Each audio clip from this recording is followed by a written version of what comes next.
by JDG here. It's again another one of those situations where we've got the jungle relatively unchecked as far as those bot lane pairings go. You've got Yunara Lulu, Yunara not open, so now Bard, the one sort of S tier support that we've got left over, it feels like. And we'll see if that's something that they want to take out here or if it's something different. Annie first pick? Yeah, well, that's what happens when you go cooking? 0-4 on Azir for Karis. Karis, you have been duty. demoted. Yeah. Oh, boy. You will be on support duty today. And now Tyrion gets to play a champion, you know? Okay. The only way I'm excited about this Annie first pick is if there's some flex potential. I know I've been hearing some rumblings about an Annie top lane. In fact, I think it was played recently, but... Oh, my I favorite can now top see laner. the vision. Lee Sin, yes. Well, I imagine what's happening here as we see the Lucian and the Nocturne locked in for JDG. More than likely going to be paired with a Nami or Amelia, depending on how much CC or how much sustain is needed. Tyrion locks in Lee Sin. I imagine more than likely this is going to be a jungle Lee Sin, not a top lane Lee Sin, although Zwayon had a pretty damn nice one in the last series. So WE, how do you want to close out your first three-man core here? For me, they take something on the bot side. If your rumors are true of the flex picks, immediately dashed. Immediate depression on the desk here. They lock in the Sion. All flex picks are off the table. It's confirmed. We were hoping to be able to give a little bit of life. And in fairness, I think that Sion for Cube fits the bill pretty nicely, right? These are the two champs that he plays above the majority of all others. Sion, Rumble. Those are the go-to picks when you are Cube. And this was something that used to get banned away from him as well in previous iterations when Sion was at sort of the peak of being one of the best top laners. I mean, I think he still is there, to be honest, as the Milio gets locked in here for HongQ. Makes sense. There is a... Well, knockups can't necessarily be cleansed by the Breath of Life, but Anti-Stun... Yeah, that's good enough for me. And it will always make Lucian feel really strong in those trade patterns thanks to the auto attack range being extended. Now, heading into the second round of bans, you can try and get rid of some supports over from WE. Nami gets taken off. That kind of disincentivizes a Corki Nami bot lane from coming through.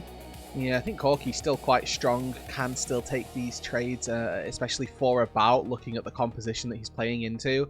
You want some dashes. You don't want to be playing Immobile Marksman versus Nocturne Lucian Milio. And what we're expecting to be, again, quite a short range, quite go style of composition for JDG. Now, they do still need to find a mid laner that fits that mold. I mean, they took the Sylas in the last game, so that doesn't particularly fit the brief here. So they might be looking for something, you know, again, a Carly LeBlanc-esque that could go deep into that backline, start to cause problems, and really bully the Annie as well. The opposite of that is that you take something that has a lot of range. With this Annie being locked in so early on, you could go your Victors, your long-range marksmen, Syndra even still available. If they not marksmen, mages even, if you want to go for something to bully Karis in the early stages of the game.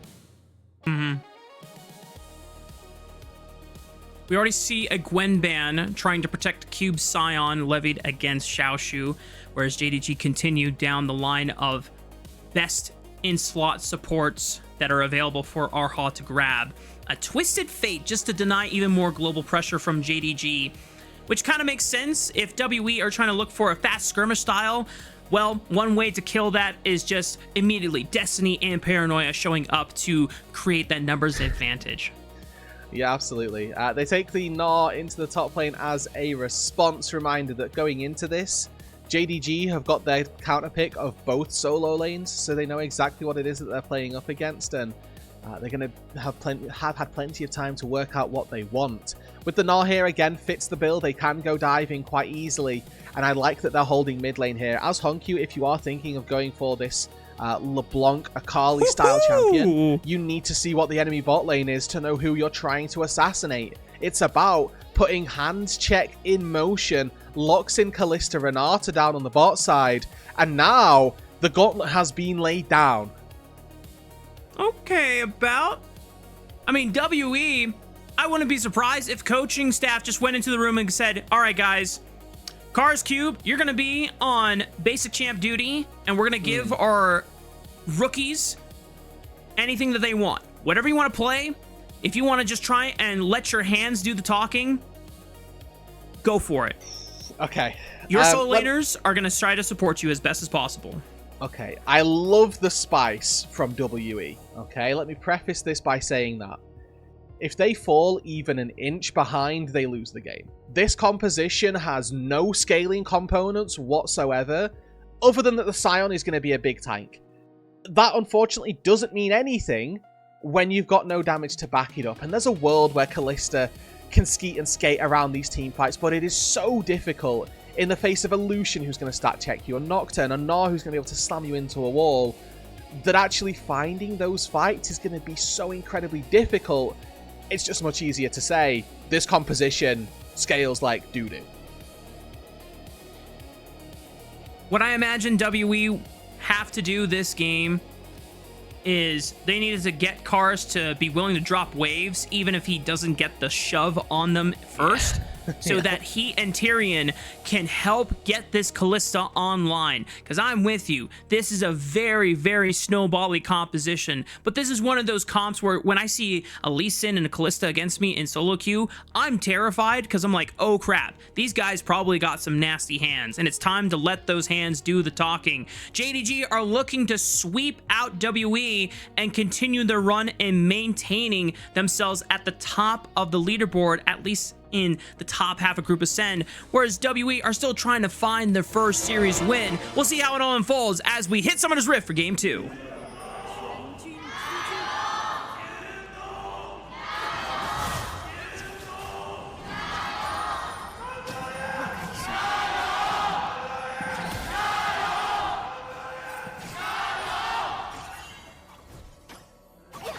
Yo.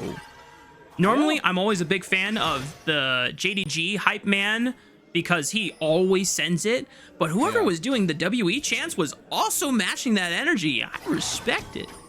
Yeah, I mean, hold on here, because HongQ might just solo kill Karis at level 1. Oh my god. Yeah. This is not how you want your mid lane matchup to go, for those at home unfamiliar with the mid lane meta. Recalling at level 1 without a CS and having to TP back into the lane, not good.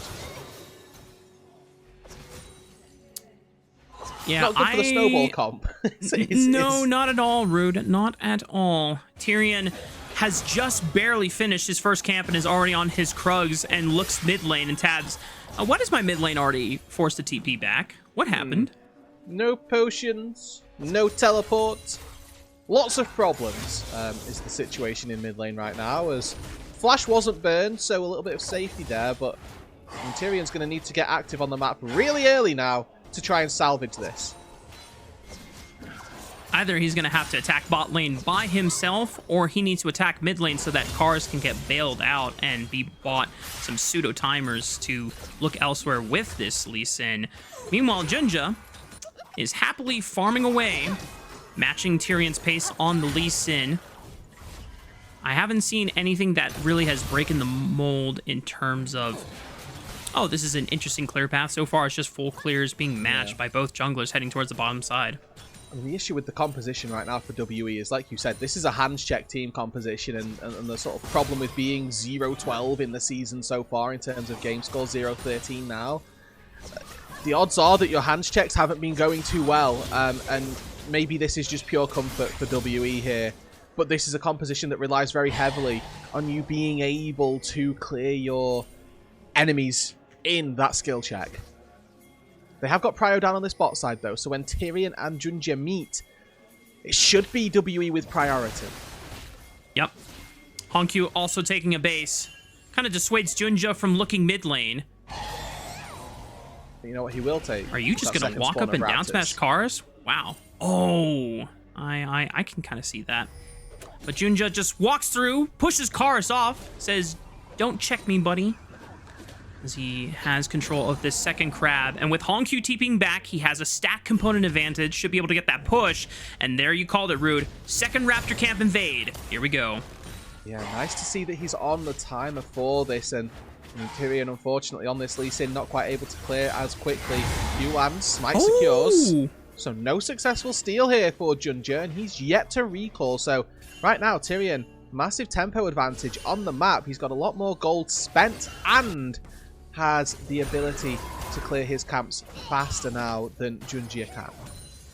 Small win here for Tyrion's Lee Sin, because like you said, now JunJia feels compelled to clear out his topside camps before he bases. Meanwhile, Flash forced out of Karis. And no TP to be able to walk back to lane, so we might miss some minions here on this push. And HongQ is really, really excelling in this mid lane. Found a really good set of trades on the Sylas versus Azir, has done the same thing again in this second match, and this is independent of jungle intervention. As Tyrion looks to try and succeed where JunJia failed and steal away these raptors. Neither jungler has smite just yet. Well, he took all the baby chicken nuggets. And JunJia is going to push him off so that at least he can secure the mama chicken.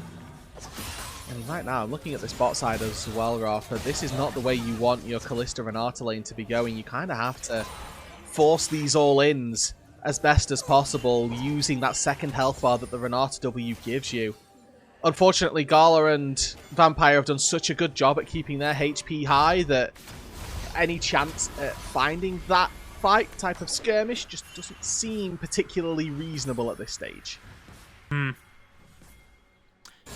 Makes the question, when can Karis leave this lane? When can he look for a quick roam? Gets his wave shoved in. Just the build as well. The build is not for a fight in the mid lane. It's for get me out of here. I'm looking for flash stuns, baby. Yeah, I know my purpose. I know my job. And that is not for my own benefit. It's for the team. Down 10 CS, down a full level already, 5-6 minutes in. We expect this of Annie in the late game. In the mid game, not the case, as WE are looking to find this first dragon. They need Tyrion, you gotta be careful. JunJia has 1k smite advantage. Tyrion only has the 600, so he just gives it up. JunJia says thank you for the leash and commence the fight now as Karis is forced down on the left. Rest of WE are able to bail out towards the right, but JDG walk away with the first dragon of the game. Might not even get out with only that one. No, he got it again! Level and 6. He gets level 6 off the crab! Oh, GG! JunJia eliminates Tyrion for first blood. Arha's first to flash under the tower. I don't know what else to say, Rood. If I'm Lee Sin in that position, I just want to FF. Oh my god, Vampire's gonna flash just to style on them because he knows that this game is cooked. Yeah, that flash isn't to style on them. It's to secure 2 more kills under the turret here. Gala going to look to push this wave under the turret, and I think it was actually just a style on them. Tyrion gets back out onto the map in time, culling up. That's one. Never mind you, Rood. You were right. They eventually finish him off. Tyrion has arrived from base.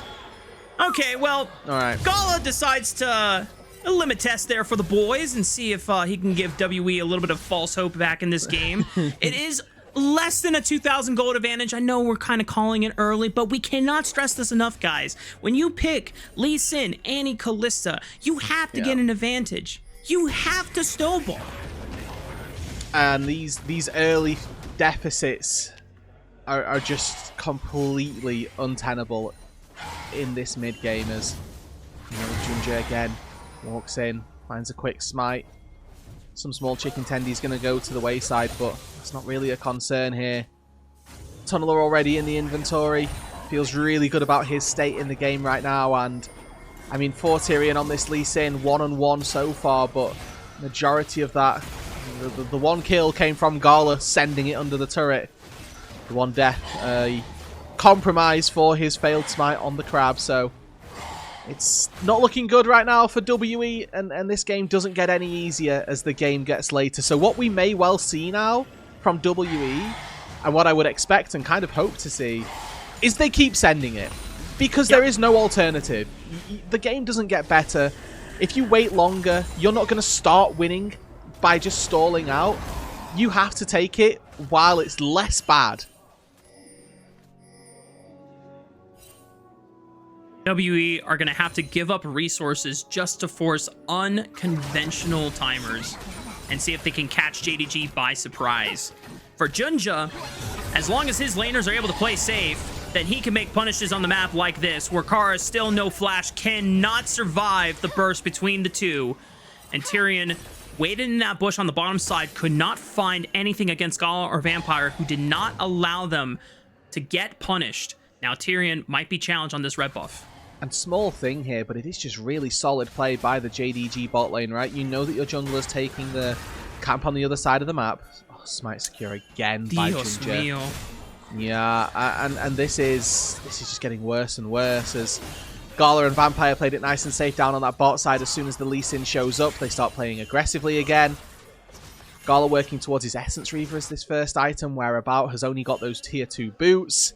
I mean, this is looking very, very bleak. That gold lead in the space of that one kill has increased by another 1,000 gold. And, I mean, it's once again a gold lead everywhere on the map. This top lane has been completely void of jungle attention. And Xiaoxu, here again, has that advantage. 600 gold lead, couple of plates, nice amount of CS, Cull in his back pocket. He's doing very well. Yep. In an ideal world, Tyrion would love to be able to provide everyone with some love and support. However, all the main objectives that he wanted to go for were stolen away by JunJia, not once, not twice, but 3 times. And it has set this Lee Sin very much behind. That being said, the best Lee Sins in the world can find a way forward. Can Tyrion rise up to the challenge? That's a crazy Q. I'm using that. That's a crazy Q to be able to land. Sorry. Small things. Yeah, no, it's Pog, man. They tickle the brain over here as Tyrion does steal away those Raptors. Not going to be able to quite commit to taking away the red buff that JunJia does find. And it feels really rough this game here, Mark, because we're just sort of waiting for WE to force that next play. And if they don't do that, it's just going to become a further and further wipe. You can already see the gold lead continuing to grow and grow and grow. Dragon spawns in 2 seconds time here down on the bot side. First items picked up for JunJia, for Gala. And there's just no chance of a contest here for WE. They don't have those breakpoints. Tyrion has got that Sundered Sky, which means that really we're looking at him to be that big powerhouse. Because comparing About and Gala at this stage in the game, just absolutely not a position that you can take. Yep. Especially when it is a solid 1,000 gold difference at 11 minutes into the game. Second dragon has also spawned. Tyrion. Oh, he tried to look for a kick on a Vampire, but it's slightly desynced because of the super mega fireball kick. Tyrion forced a flash just because JunJia was putting the pressure in the hands on him. Gala steps up and keeps WE's bot lane in check. And that should give full attention from JunJia to start up this second dragon. And again here, really. Oh, he has on vision! He has on vision! Yeah. JunJia knows there's no kick to save him, nor a flash, and the safeguard just could not happen in time. And now the bot lane dive will commence from JunJia and HongQ. The minion wave is pushed in. Between worlds is thrown down. About is getting blinked. Oh, barely survives. Yeah, HongQ looking for the fadeaway there. Fortunately, About had just enough HP to survive at Vampire. Another flash Q. Another flash Q. Okay, never mind.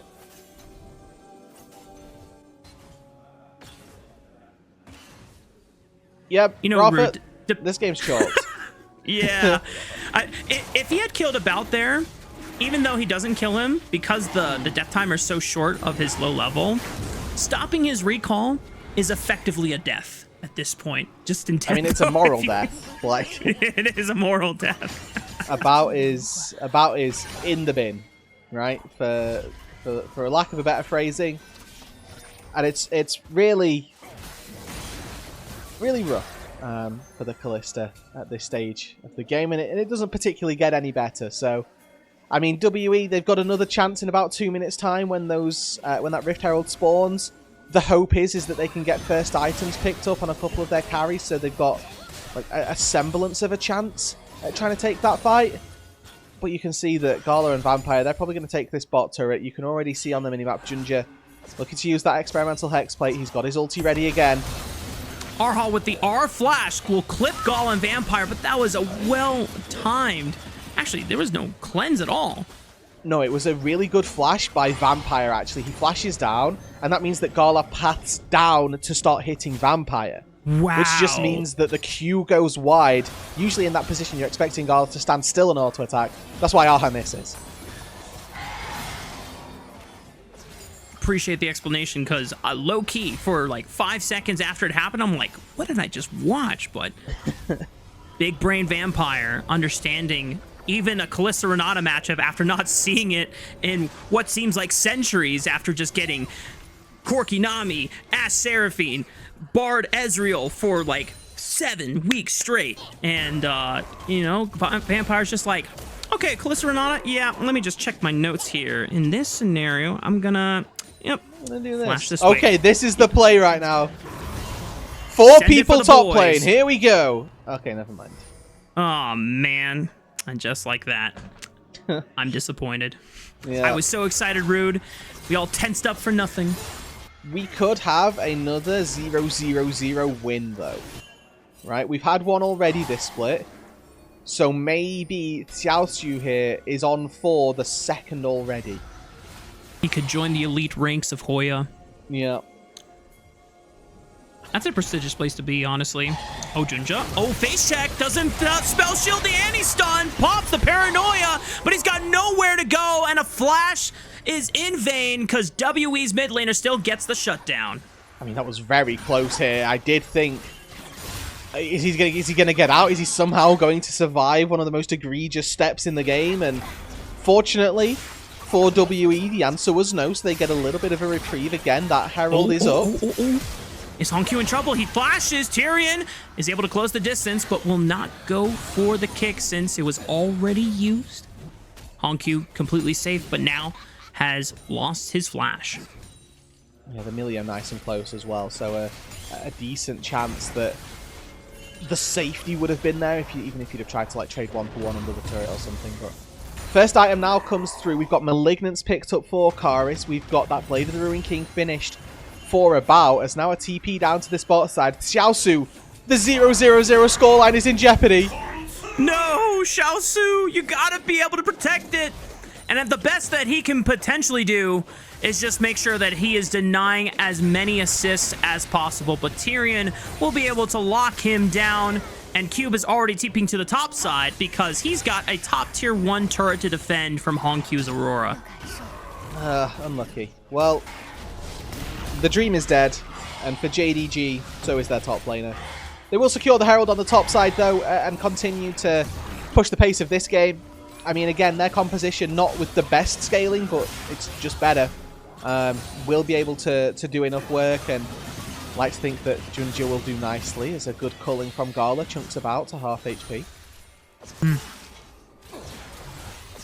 Gala trying to step up to see if he can find that Crimson Overgrowth proc. Boom. Oh, so satisfying. It really is. And that's like the dopamine that we all need.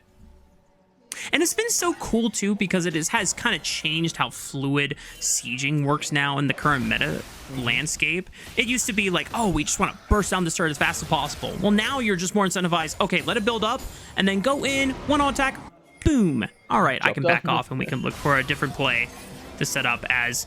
We're looking at a dragon coming up in 17 seconds. This would be the third one for JDG if they secure it.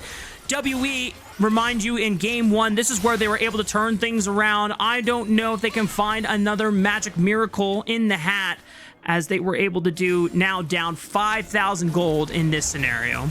Cute face check here. Xiaoxu able to lead him to walk away. Again, Sion face checking, not the worst thing in the world. That dragon has now spawned down on the bot side. Herald goes in to the mid lane, and whether they break open this tier 1 turret or not, I think it's very clear the mission objective for JDG here. Secure soul point. Make this game look about as miserable as possible for WE as Tyrion and Karis. Oh, I like this, okay? They're on the hunt. They fancy something different. I mean, when you're down this much gold, you gotta try something Tyrion and Karis trying to look for their inner solid snake, but Xiaoxu is there to put an end to the timing of the sneaky play. Tyrion is forced to flash, try to regroup with the teammates, but Gala is now going to flash just to make sure that he can put his full clip into the back of the blind monk's head. Gala now dashing forward, forces the Fate's call, and Cube can only hold the line for so long before he gives full control of this entire jungle, and the third dragon belongs to JDG. Yeah, I mean, for WE here, they have to take this, but JDG do an excellent job at minimizing the approach. It's an excellent collapse. The Dragon Soul Point gets picked up, Tier 1 turret falls as well, as we get to see how JDG approach this. Karis flashes in, but look who flashes in response. Vampire, Flash, Breath of Life, Cozy Campfire, everything from the Milio to keep the rest of JDG afloat. And then Gala, you can see, they know at this point that the fight's already won. We can flash like madmen. Let's make sure that this fight is as won as possible. This game is as over as possible, and that we send ourselves to 4 and 3. Damn, I didn't even realize that Gala was flashing a handshake from Raafaa. I thought he was just kind of flexing on them, but Gala knew the animation before I even register it visually the second time around. So we take a quick little speed up here. Rest of WE pushing into the recesses of this blue side jungle on JDG's map. But they are nowhere close to knocking out this tier 1 turret. Will probably take another minion wave or two's time. But Gala says, all right, cool. Get that tier 1 turret. Get those plates. I'm racking up plates on the tier 2 turret here in the mid lane. Yeah, it's again bad to worse, but for WE it's a case of get whatever gold you can and make sure that this game is somewhat competitive and do their best to try and make that happen. But you can see JunJia fishing here. He wants to go in once again, try and find that next play that pushes this game even further over the line. Finds a red buff here, and I don't know that Tyrion has particularly ever found a red buff outside of that first clear that they had. I think you might be right, Rude.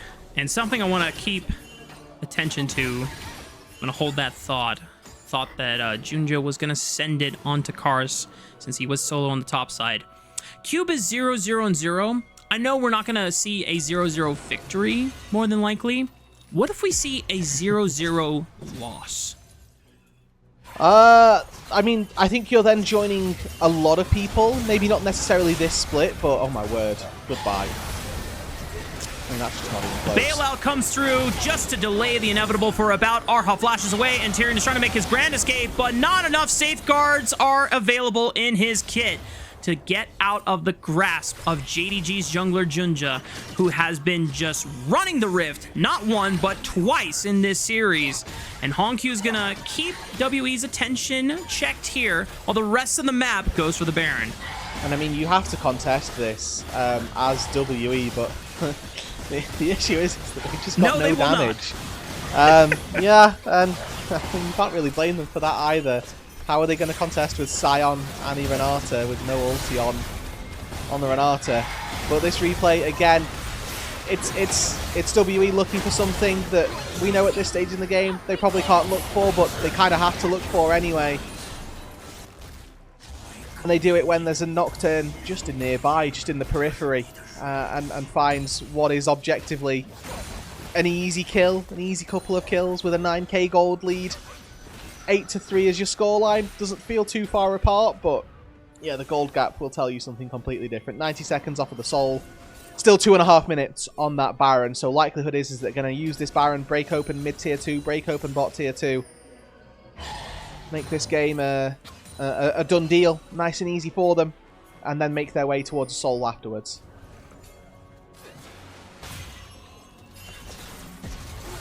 And goes back to what we had suspicions of for WE, bringing on a new jungler, trying to fill in the shoes of Monki, and it's not like, unfortunately, Monki was being able to play at his peak before. We knew that in the previous year, WE, at some point after the woes of their first split, started making the workings of a miracle run. We hoped and tried to spread some of that juju that it might start now, but it might just take a backseat as JDG continue their dominance here in Group Ascend, being able to make the workings of another dominant series victory. As like you said, Karis just trying to hunt and see if he can find any creative plays, sacrificing waves and farm just to get a comeback for WE in the second match. Yeah, makes sense. And, you know, they found a good fight at some stage during game 1. Hope is that they can do it again in game 2, but about... Nice stun from Karis, at least stops HongQ's assassination onto the back line. A lot of frontliners are getting in there, and Xiaoxu says, "Where are you going, Raafaa?" Back into the fray, but the Fate's Call will allow him to escape, and Xiaoxu gets knocked up in the air in the blast cone. WE find their first kill of this fight, trying to push through from Cube, but Gala finds Andy in the back line and just blasts him back to the oblivion. Gala now looking for more as HongQ takes a hop, skip, and a jump, tries to find Raafaa before he can escape, and just says goodbye. Have a taste of my weirding. JDG now pushing through the mid lane and looking for the series victory. HongQ this time with the massive team fight. We've seen 2 massive Auroras today. HongQ found a huge set of damage in that team fight. And it looks like JDG had actually stepped a bit too far forward. And massive Renata ulti did a lot of work as Cube still 0-0 and 1 now actually in this game. Yet to fall as the rest of his team is waiting for him to try to defend. Cube is doing the best thing that he can. He picked the Scion. He tried to do his best while the rest of WE tried to get some sauce. Karis now looking for the TP. They flash on the Gala. Okay! The shutdown happens on the Gala. Maybe not on the ideal recipient, but a win's a win as an Infernal Soul is picked up, and maybe now that win is looking far more grim. Yeah, I mean, I think that for Gala, he knows he's dead there as soon as the TP comes in. Nice that he keeps his flashes. Don't know that Xiaoxu was spotted here. They're going to look for more. Oh boy, JunJia just goes right for About's throat, but he has a flash to keep his distance. Tyrion with the kick. Doesn't really find that much here, and About just does not have enough damage to be able to hop around all of the threats. Xiaoxu will slam one into the wall, says goodnight to Raafaa. And the rest of WE are going to try to hold the line, but with 4 members strong and a TP coming in, I think this is finally the close that we're looking for. Yeah, if they can get through Cube, it's something they've yet to manage this game, but they might just be able to ignore him, and with the 2 sets of super minions in the base. Why are you doing wolves? Go end the game. Hello? No. Farm. You know team what? can end. I will farm. Yeah. Pad those stats. You know what? My bad, King. You do you. Karis almost dies to the 3rd proc passive of Xiaoxu's Mini-Gnar Hyper. And JDG cannot end the game just yet because the rest of the team of WE has spawned. JDG are still going to try and see if they can limit test it. Gala now empowered by the wolf camp that he farmed. Let's see if it makes a difference here. They've got a marksman. He's hitting the turret. And now the next wave comes in on that bot side as soon as they get mid wave coming in. I think that's probably going to be it here. WE have that defender's advantage. They can stay in the base. They can secure themselves more HP, and they have got that advantage as they go into this. HongQ finds the Between Worlds. Paranoia for the lights have been turned off. WE are trying to backtrack here and kite this one out. JunJia finally goes in at the very last tick of it. Tyrion's the first one to drop, and Cube will finally fall this game for the first time. And it will be the last time because JDG are ready to put a ribbon on the end of this story. Jindong Gaming with a demanding sweep over WE. This was just not even close. 27 minutes into this game, almost a 15,000 gold lead come the close of play. And it was expected, right? As soon as WE found that slight disadvantage with this composition, we knew the game was going to be over. That composition did one thing and it was snowball. The second it falls behind, it's chalk and cheese. It was absolutely over for this team. And WE, again, continue on this really awful start to split number 2. 0 and 14 now in games, and 0 and 7 in sets is a surefire road to having a tough time in planes.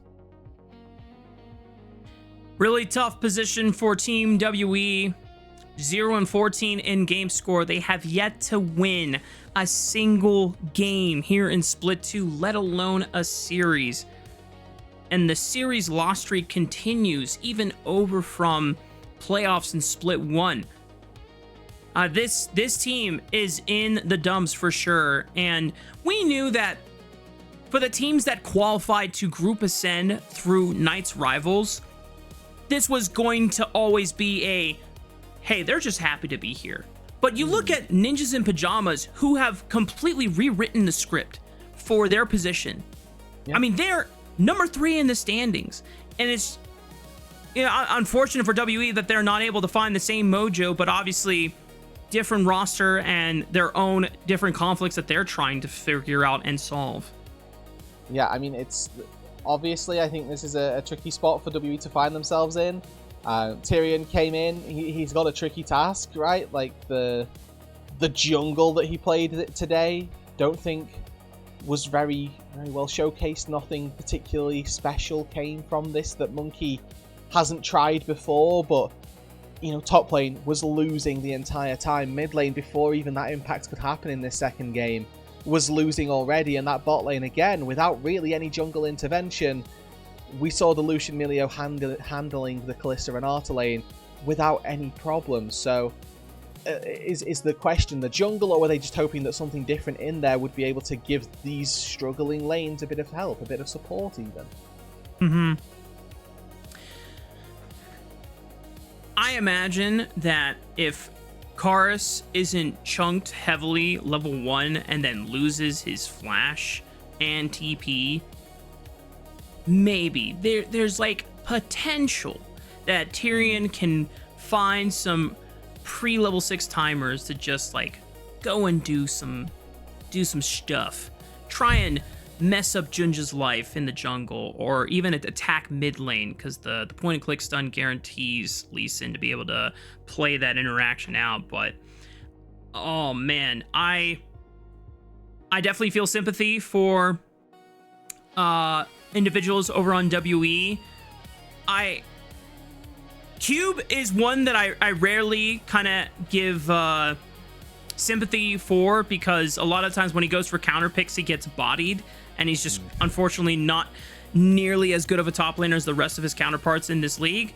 But he put Sion Fries in the bag. He blinded it, so he knew he was going to get counter picked. Yeah. And there is nothing that he could actually do this game other than, well, my one caveat is that I'm going to try to take some leadership and responsibility and say, I'm going to drop potentially 2-3 waves to TP bot and just force something if Xiaoxu decides not to TP, or if he's like on a TP timer. But it's just so hard with this team, because it feels like no one can really step up, and Karis was obviously put in a bad position, and he was still trying. He was still trying to work with Tyrion to find stuff, but the level 6 first dragon was such a disaster, Rood.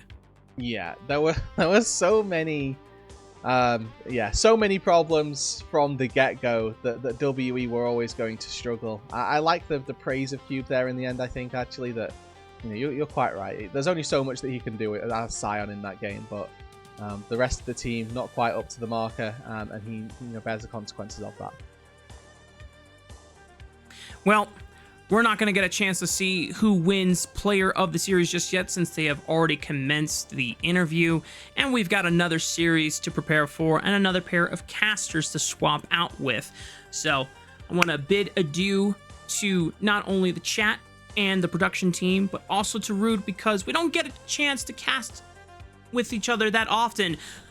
Funnily enough, though, we're going to be on tomorrow night again, so that is going to be a good time. So before we get our swap going on, Rood, any last words for the stream?